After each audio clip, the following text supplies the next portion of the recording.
Excuse me, ma'am. What is this? What is it? Yes. Toy? How come like it's a gay pride for dogs? It's just celebrating Pride, that's all. I mean, can dogs be gay? I don't think it's necessarily stating that dogs are gay. I think it's just a toy. I don't think it needs to be read that much into. I think that's inappropriate, though. We shouldn't have that here. So I think that's just an opinion. it's very inappropriate. Very inappropriate because I'm What's up, everybody? Major Retired Richard Ojeda here. An Arizona jackaloon, Ethan Schmidt, harassed a worker at a dog adoption table over a dog toy with a rainbow on it. Apparently, harassing women and children is this mangy worm's modus operandi. The far-right troll was convicted in Arizona of harassment and with also an extreme DUI in 2021. He also has been arrested for violating his probation and failing to appear in court in 2022. This is very disturbing. I'm very disturbed. I'm gonna have to press her again about this. Look at all this bullcrap. The troll has been banned from Twitter, Facebook, Instagram, PayPal, Cash App, Venmo. He's an absolute disgrace and waste of good air. He confronts people that he sees as weak. Schmidt said he loves to harass people with cancer because they're weak and vulnerable. Do you work here? Yes. I'm very concerned about this. What? As a customer. Can you turn that off? I'm very concerned. It's Can you against my turn that off? religion. I don't want to be on your camera. It's against my religion. Can you turn that off? I don't want to be on Do your you camera. support pedophilia? Because this is pedophilia. Can you turn that off? Well, Okay, you as need a to customer, leave the store if you're not going to do as I ask. As a customer, I'm very offended by this.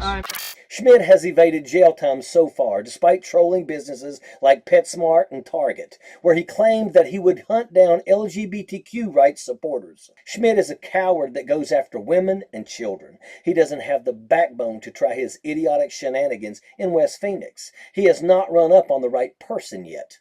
Schmidt was recently placed on 3 years of probation for his actions by the judge in his case. If he breaks the terms of his probation, he will face 60 in the slammer.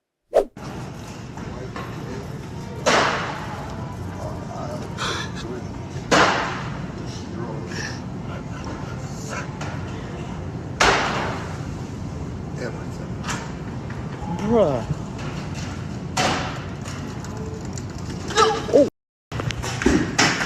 We've seen jackaloons like Kid Rock shoot up cases of Bud Light recently, and clowns destroy an entire beer aisle in a Topeka grocery store over rainbows on beer cans. The toothless moron in Topeka was destroying Busch Light, not Bud Light. Either way, the dimwit got arrested and hauled off to jail.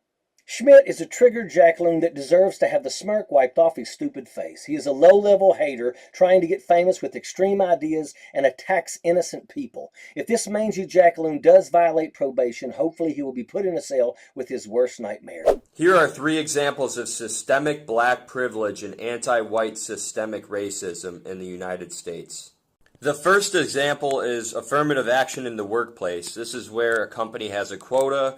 We need X amount of minorities, and therefore they are going to overlook white candidates that are more qualified for the minority candidate just to fill their quota. The second example is for college admission standards. Same idea. They have a quota. They need an X amount of minorities, and so they're going to pass over white and Asian candidates that are more qualified so they can meet their quota. And my third example is special loans and grants for minorities. Here's a Forbes Advisor article written recently, Best Business Loans for Minorities of 2023. I gotta admit, even with my status as an elder millennial, meaning I've at least been around social media since its beginning, I still don't know when or if someone is just trolling or is legitimately being stupid. For the sake of this video, by being stupid I mean spouting ignorant nonsense on a public forum. And as a content creator, I also don't know where the line is of exposing someone for who they are versus giving them attention. It's not easy.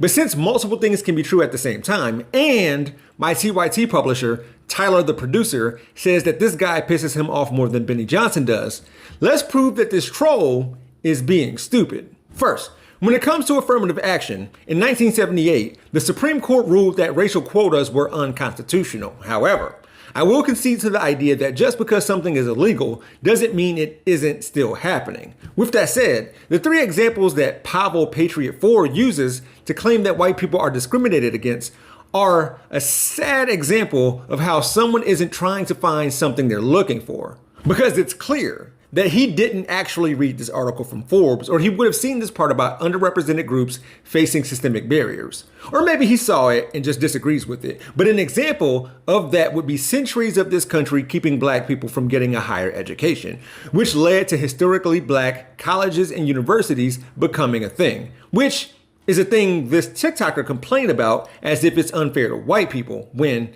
if he would just click on his Google app more instead of the TikTok one, those apps bet not be next to one another on his phone, he would see that up to 24% of students at HBCUs aren't black. The assumption that white people, in America of all places, aren't where they are because of their skin color is crazy business. But going back to affirmative action, Pavel Patriot 4 made the mistake of saying that Asian and white students are being discriminated against at Harvard. And before I continue, at this point, I don't see how anyone can bring up how affirmative action benefits black people in college admissions without at least mentioning how white male students are helped in other ways. An analysis of Harvard data that was published in 2019 by the National Bureau of Economic Research showed that 43% of white students admitted to Harvard between 2009 to 2014 were either recruited athletes, legacies, applicants on the dean's interest list, those connected to donors, and children of faculty and staff, categories that are considered favorably in admissions. The study also revealed, more shockingly, that 75% of white students who were admitted under one of these privileged categories would have been rejected had they not been given those bonus points. With me being dumb enough to look through this dude's TikTok page, it's almost like the more he talks, the more he beats his own argument within his argument. Or he'll just disprove himself later.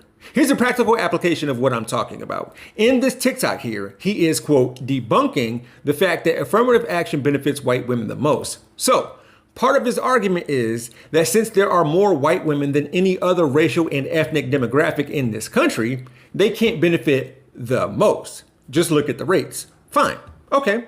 In doing so, he is completely unaware of the fact that he's not only showing that Asians benefit from affirmative action in employment, but proving that white women are too, which defeats the argument he made with the video I opened with. I mean, here's a video of his where he's questioning if he would get treated by these black doctors who, because of his own racism and misunderstanding of facts and data about affirmative action, he wonders if they earned their place. If he ever sees this, he better keep that same energy about white male college grads, especially coming from Harvard. Merit. Oh, and Pavel Patriot 4 said at some point that he wants a specific case of affirmative action benefiting white people. I encourage him to Google Abigail Fisher and her Supreme Court case with the University of Texas. Now, is he simply being a troll? And is he also being stupid?